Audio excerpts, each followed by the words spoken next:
you've been CEO for 10 years. If you consider all that has changed in your industry over the past decade, what surprises you the most?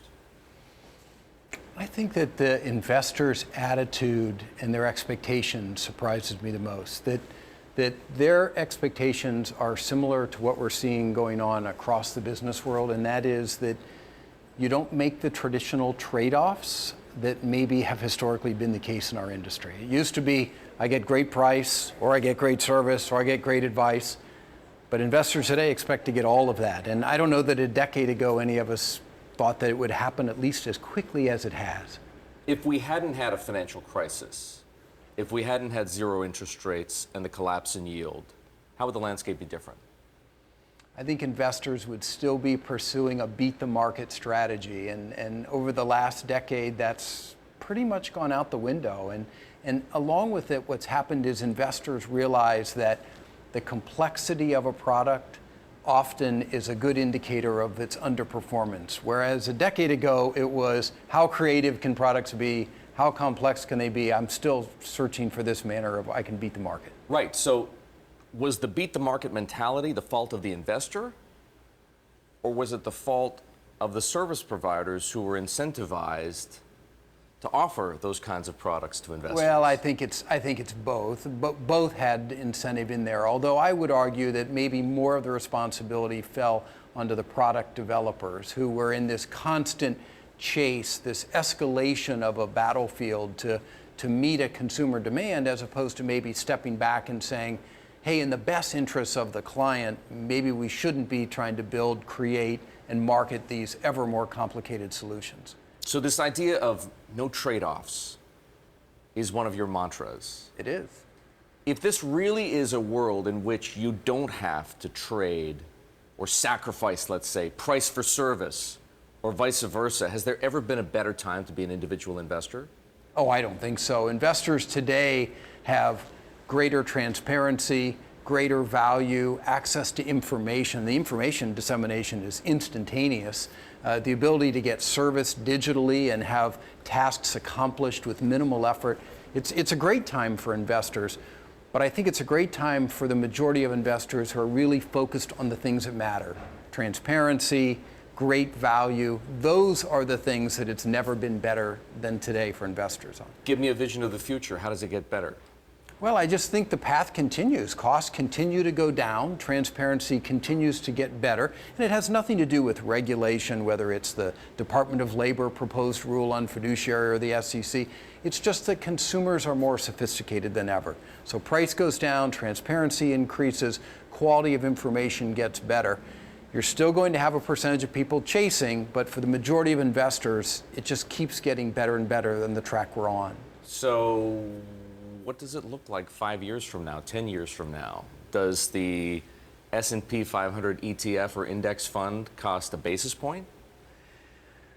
It's possible. I get nervous when I hear people say that there would be no management fee to run some type of fund because people are paying in some manner, shape, or form. And what a lot of firms do in their ETFs is they bring the cost down very low, but then they do securities lending, which adds some risk into the portfolio, and then keep some part of that securities lending. This is a great example of the difference between firms. Schwab and at least one other firm, who I'll not name, returns all of the net revenue from securities lending back to the investor. Another example of where things are only getting better and better and better for the average investor. How else does it get better in the next 5 years? Well, I think the quality of information is continuing to improve. So firms like ours can use data to better serve the investor, to anticipate needs, to ensure that they can get the information that they want in the manner they want, whether it's digitally, verbally, because people aren't going away.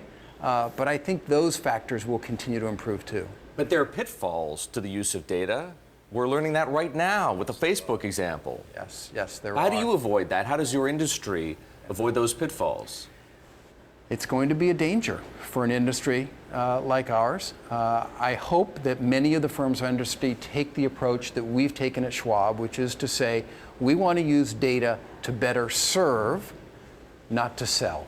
And that's going to be a big factor as consumers get a greater and greater understanding of the extent to which firms have information about them. So give me a little more of that. If you believe you're one of the good actors, what might the bad actors do?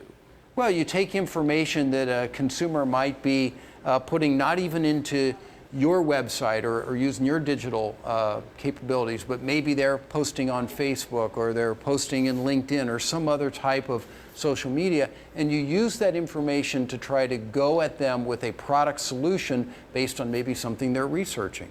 And that product solution may or may not be priced properly for that client. So for example, we all are very well aware of things like real-time pricing adjustments. So if I know, I'll give you an example. If I know you're about to buy a home, and I know that you've had credit challenges in the past, maybe I come at you with an offer that promises a quick approval, but it's at a rate that is much higher than maybe you really need to pay if you are appropriately looking in the market. Something predatory, in other words. Absolutely. You think that's going to happen? I think it's possible. Is it happening now? Tough to say, but I would not be surprised. I know this, it's not happening at Schwab. Where is competition in your industry most intense right now? I think competition in our industry is really spread all over the entire space. You have competition for traders because as the market goes up, trading volumes go up because everybody's a winner.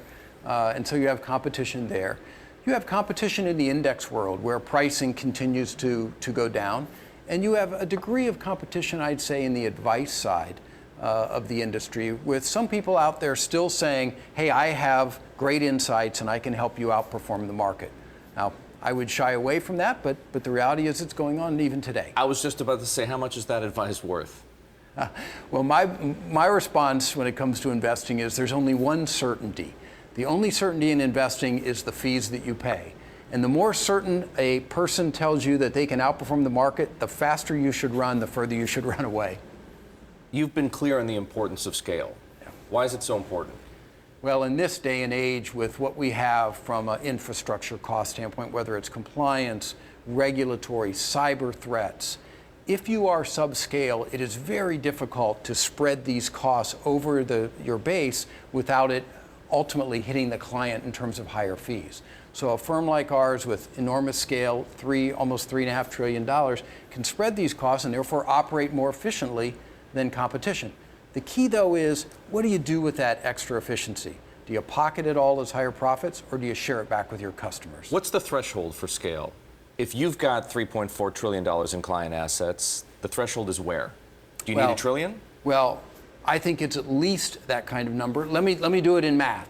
So we run our firm on about 16 basis points of cost total across our client base. The nearest publicly traded competitor to us operates in the high 20s. When you get into the big name firms, they're 3 times our cost. The likes of Morgan Stanley. I've I've seen your chart. The major traditional firms. So I think that without getting those costs down much further than they are today, firms will have challenges in the coming years. Now, that's not to say that great relationships can't get the consumer to agree to pay a lot more, but over time, that's going to be a problem. It's a fair comparison on the one hand, but those firms, all of those firms aren't identical to yours. Correct. Some of them have a different financial advisory model. Correct. Some of them manage much more in the way of actively managed assets than passively managed assets. So I guess, does the concept of scale in your mind apply equally to passives and actives? Yeah. Well, let's first go back to the no trade-offs issue. So you describe firms that deliver a dedicated financial consultant relationship to their clients. So does Schwab. So I would argue that the models are different in terms of their economics and maybe different in terms of their incentives, but not necessarily that different in terms of what the client actually experiences. What about the firms then that have even greater scale? And you know I'm talking about Sure. the BlackRocks and the Vanguards. They've got trillions of dollars more Sure. in assets than Schwab has, and so they have a larger base over which to spread their expenses. Correct. Different businesses, right? I mean, BlackRock is primarily in the money management world as opposed to really in the direct to retail or B2C, business to consumer business. But you do compete with them. Not In directly. ETFs, for sure. In some of the institutional or asset management space, but not so much in the B2C space. Right. Vanguard is an outstanding firm. We have tremendous respect for them, and they operate very efficiently to the best we can gauge. Of course, they're not information isn't publicly available. They operate at an efficiency not that different than ours. Is price a commodity? I think that price is a measure of the extent to which clients should expect their goals to be met. Because every dollar that is spent in fees or commissions is a dollar less in the pocket of the investor. And we all know that investors have to be able to build up more money for retirement. We have arguably a somewhat shaky infrastructure around helping people with retirement, with Social Security and the like. We have a responsibility to leave as much money as possible in people's pocket. You recently said, Walt, that Schwab won't be the leader in the next round of price cuts. Why not? Well, I didn't necessarily say we won't be the leader in the next round of price cuts. I said we won't be the leader in the next round of price cuts in the near term. We went from $8.95 on a web internet trade a year ago to $4.95. Last year alone, we proactively gave up about 5% of our revenue. Now, you might say, why would you do that? It makes no sense for a company to do that if they don't have to. But our model, our through client-sized strategy, revolves around sharing back with our clients. And the more we share back with our clients in terms of passing on the benefits of our scale, the more they choose to do business with us. I know it sounds simplistic, but it's worked for 40 years. So what decides when you are the leader in price cutting? I think we make that determination each year as we study our economics as to whether we're going to be in a position to find the right balance between rewarding our shareholders, our communities, our clients, and our employees. And now isn't the right time. Why? Well, I didn't say now is not the right time. I'm saying in the short run, we don't plan to cut. Remember, too, I have to be very careful about any conversation I have around pricing for multiple reasons. But I would say this. You should expect, in the long term, Schwab to continue to be a price leader and a value leader delivered to the consumer. So the other interesting thing that's taken place over time is that even while you've been cutting prices, scale and the volume that it has driven and the price has driven has allowed you to expand your margins. Correct. On a pre-tax basis by something like 10 points. Correct. In 5 years. Correct. Is that sustainable? I don't know that it's sustainable on an indefinite basis, but it's part of that virtuous cycle that I talked about, that if you do the right thing by your client, they choose to bring more business to you. The more business they bring to you, the more your scale, if you're an efficient operator, user of technology, the more scale you generate, the better your margins, you share back with the client, and the cycle starts all over again. So if it's not 53% in 5 years, what could it be? What could be our margins? Yes. Well, I don't really make a projection as to what our margins could be in the future. We don't intend to arbitrarily limit them, but we do intend to share with our customers the appropriate amount back with them so that they choose to keep bringing us business. So if scale is critical, if it's not just a competitive advantage, a competitive need, what happens to the firms that don't achieve that $1 trillion in assets or greater? The ones that don't achieve scale? Well, some of them will have a unique business model that will allow them to operate at much less efficiency than us. Either the consumer chooses to pay a lot more in return for the services they provide, or I think some of those firms over time probably get acquired or merged in with other firms that may operate at scale. And I think what you end up seeing is, in all probability, the bigger firms will continue to get bigger and bigger and get more benefit from scale. And that's why you get this issue where the consumer will keep getting a better and better deal over time. What role does Schwab play in consolidation? I think what we try to do is strategically look at every opportunity that comes up and make a decision whether it's not just something that creates shareholder benefit, but does it have a strategic fit? And usually you pass. We have, because most of the deals that we've seen really were what we would call a consolidation deal. So it means I buy you, I fire 70% of your employees, we get a bit of a stock benefit. What does that do for the client? We're really questioning where's the client benefit in addition to possible benefit from the shareholder standpoint. If it's purely about the shareholder, I don't know that that meets our criteria. If E-Trade were put up for sale, would Schwab be a bidder? Well, we can't comment on any individual organization, and of course, to the best of my knowledge, they're not for sale. Not yet, but there's plenty of speculation, and you know why, that they may be soon. Here's what I wonder. How important is it for you to contemplate buying E-Trade, or at the same time risk that it falls into the hands of one of your significant competitors, a TD Ameritrade, for example, or a Fidelity? Yeah, so I don't think we're that worried about where any organization falls or ends up possibly consolidating with someone else. If we keep our focus on the client and doing the right thing by the client, we're going to grow. And that really is our emphasis. It's not so much where some firm ends up. Some people are going to listen to that answer and think to themselves, Walt doesn't care what happens to E-Trade. Is that true? I care a lot what happens to clients. There's always going to be M&A in every industry, and there's always going to be firms possibly for sale and firms that are interested in growing via acquisition. We've had a long history of growing organically very successfully. If the right acquisitions present themselves that meet our criteria, logic for the investor in Schwab stock, but also logic for the client, we'll pursue those aggressively, and we have. You keep fielding questions, Walt, about Amazon and Google. What if they enter the investment industry? Sure. How great a risk is that? Or is it a risk at all? Well, it's a big decision for firms like that to enter our space. So you can see why they might find it attractive. Maybe. So let me offer two things to think about in that space. The first one is the regulatory oversight. So for a firm like Schwab, with a $250 billion balance sheet, our primary regulator is the Federal Reserve. The Federal Reserve does a fabulous job of being very deep into everything we do. So if you are a FANG type company and you decide you want to come into our space in a manner consistent with the way we operate, you will invite the Federal Reserve into every single thing you do in every aspect of your company. You're saying buyer beware Jeff Bezos?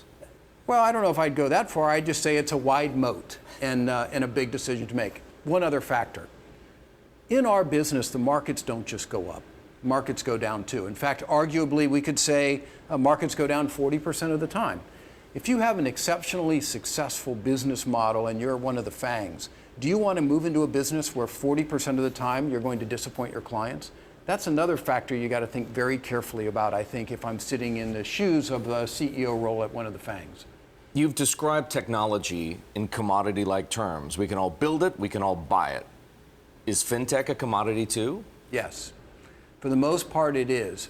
But what fintech does is fintech puts pressure on entrenched firms to make more courageous decisions than they might otherwise make. And what I mean by that is when you're a very, very large firm, you're balancing the issue between protecting what you already have and positioning yourself for the future.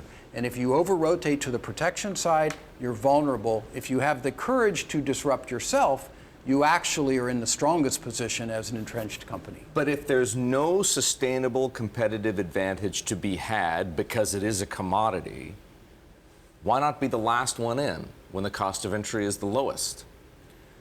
Well, I don't know that being the last one in is the answer. I think what you have to do is find the right point where making the investment and giving up what you will give up as a result of your decision makes the most sense for the client.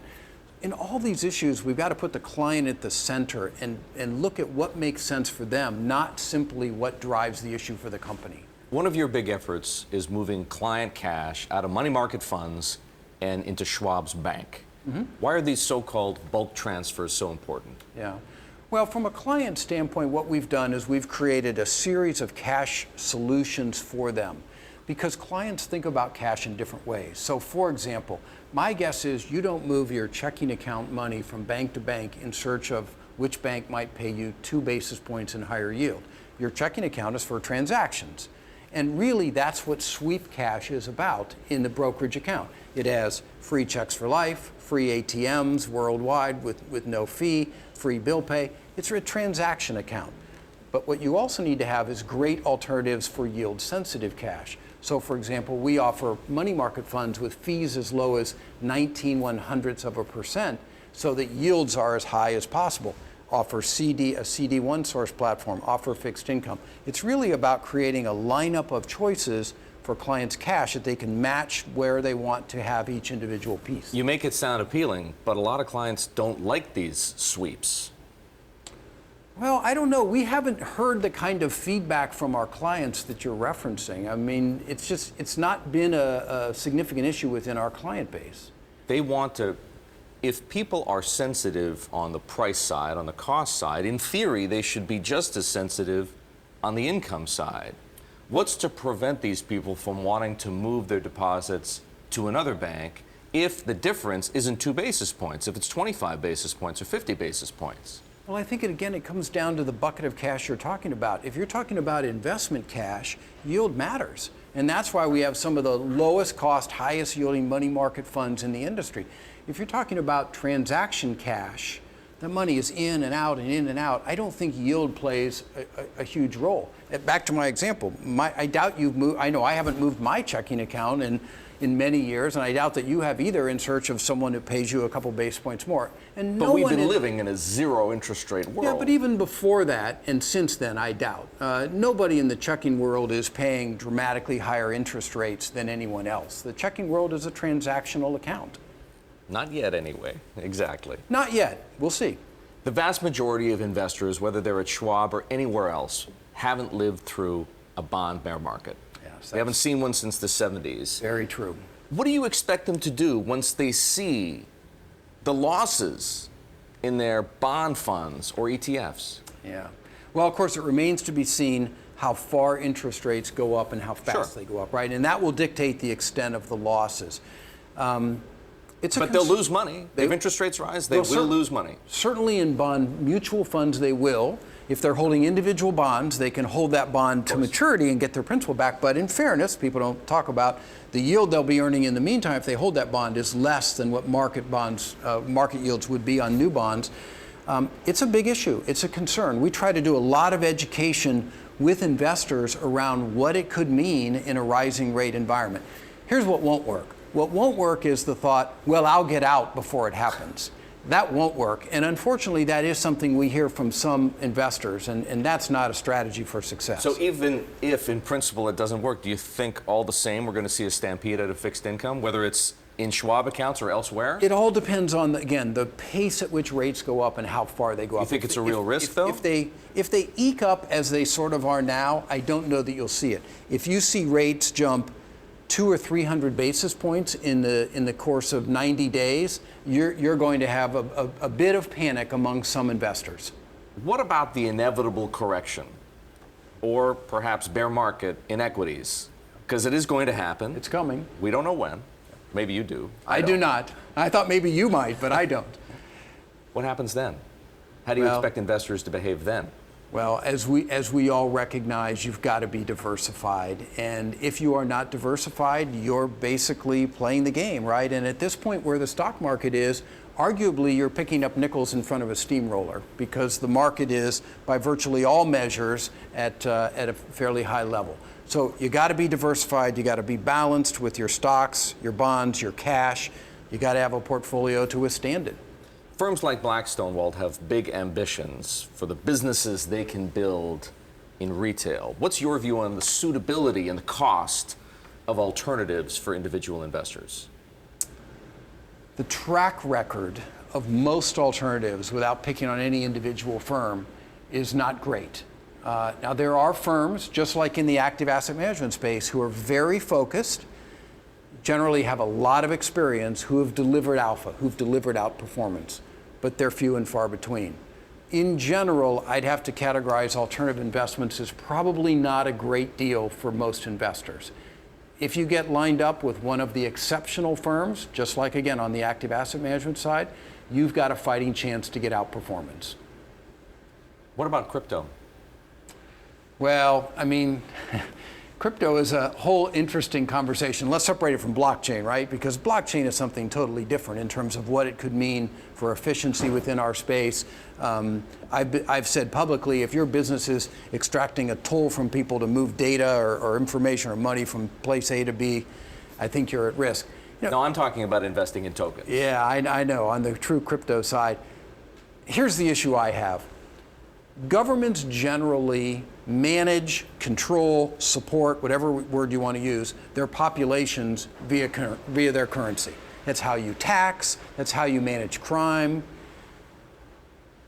if governments don't take a more active role around crypto, they begin to lose control to some extent over their populations. So it is hard for me to believe that as crypto potentially continues to grow, that governments don't step in and take a much more active role on the oversight and regulation. And I think you're already starting to see that around the globe. And if governments do take that active role, will you feel more comfortable about the idea of providing crypto-related services to your clients? Well, let me ask this. If governments do take that active role, will investors still want to be invested in crypto? That's a good question. But until then, I take it it's hands off for Schwab? Well, we offer the futures trading.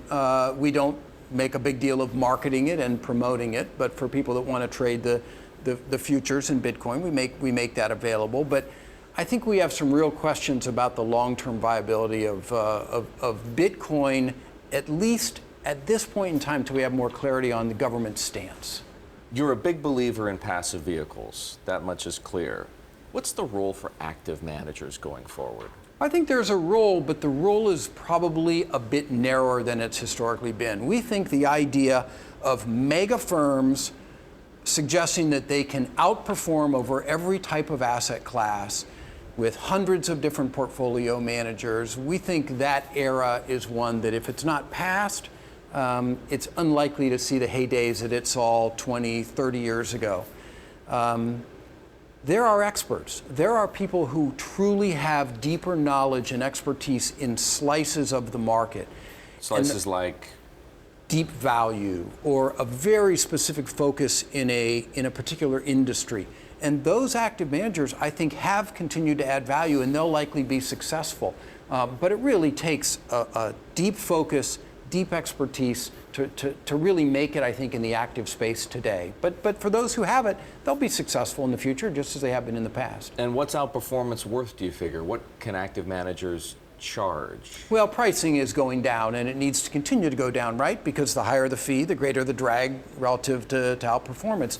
So fees will continue to go down. I wouldn't be surprised at all to see active management continue moving down, well under even 0.5%. In fact, some of the top active asset managers, many of them already are the lowest charging active managers in the industry. The ones really struggling with flows are the high fee active managers. Well, incentives have historically been one of the biggest problems in financial services. Bad incentives drive bad behavior. No question. If you look across the financial services industry today, are incentives lined up the right way? Well, I think they're lined up incorrectly in some spaces. And rather than maybe calling out exactly what those are, let me say what we do. So, for example, we don't put out product goals. If I go publicly saying, we're introducing this new product or service and here's our goal for it, well, what are our employees going to do? They're going to strive really hard to meet that goal. The proper measure, in our view, is not to have a goal, but rather to see how the consumer reacts. If the consumer says, I like this, I want more of it, like our digital advisory solution, well, then we've designed it correctly. If they don't want it, well, the problem was ours. It shouldn't be put on the back of someone talking to a consumer. There's another issue that's big in our industry, and that is paying people who serve clients based on a percentage of the revenue they generate from that client. I have a real problem with that. Big brokerage houses do that. Well, a lot of businesses do that in our space. If my motivation is simply to generate more revenue from you, I don't know how that lines up with your best interest. Your best interest should be, sometimes it may be purchasing something that costs a little bit more. A lot of times it may be purchasing something that costs a lot less. I think the rewards for serving customers should be based on the manner in which they're served, not the revenue they generate. Those don't line up, in your view. There are times they do, but more often than not, they don't. Where does the fiduciary standard fit into that? The SEC is now talking about a best interest standard, which sounds like a watered-down version of fiduciary. Well, that may be a little strong. I think it's not at the level of what the Department of Labor was looking to do, but there were a lot of issues with that proposal also, right? It only applied to tax-qualified money, so a piece of your account rather than all of your assets. And it also happens to be in legal limbo. And at least legal limbo. This is what I think. If the consumer pays you for advice, you should be in a fiduciary position, period. The only advice that we offer at Schwab if the consumer is going to pay us, it's all done with their best interest, period. I don't know how I could take compensation from you and not have your best interest put ahead of mine. If the SEC's best interest rule is less onerous than the fiduciary standard, will you still require the RIAs, the registered investment advisors on the Schwab platform, to adhere to a fiduciary standard? So let me draw a distinction there.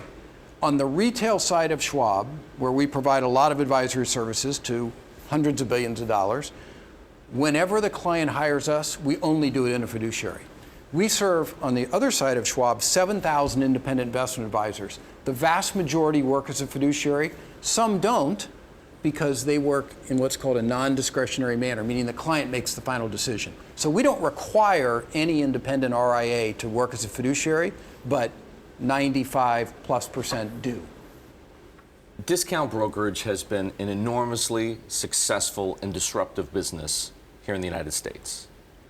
All of a sudden, thanks in part to MiFID II, the European market is looking a lot more like the American market. Will you be the first American discount brokerage firm to take your business model to Europe? Unlikely. The regulatory complexity, the banking oversight issues inherent in being in Europe are meaningful barriers. But you've thought about it. I can see that. Well, certainly. I mean, our responsibility is to think about anywhere in the globe that might make sense. But we just need to be very careful in evaluating whether it's Europe or anywhere else globally where our model might potentially be exported as to whether the regulatory burden outweighs the opportunities we have in the U.S. Keep in mind, as large as we are and as fast as we're growing with $65 billion in net new money brought in just in the last quarter, we still are only around 10% market share in the U.S. There's tremendous upside opportunity for us here. What would the European regulators need to do to make it more attractive for a firm like yours? Well, I guess I would suggest that we would need to have consistency largely with banking regulations in the U.S., which is probably a hurdle that is too high.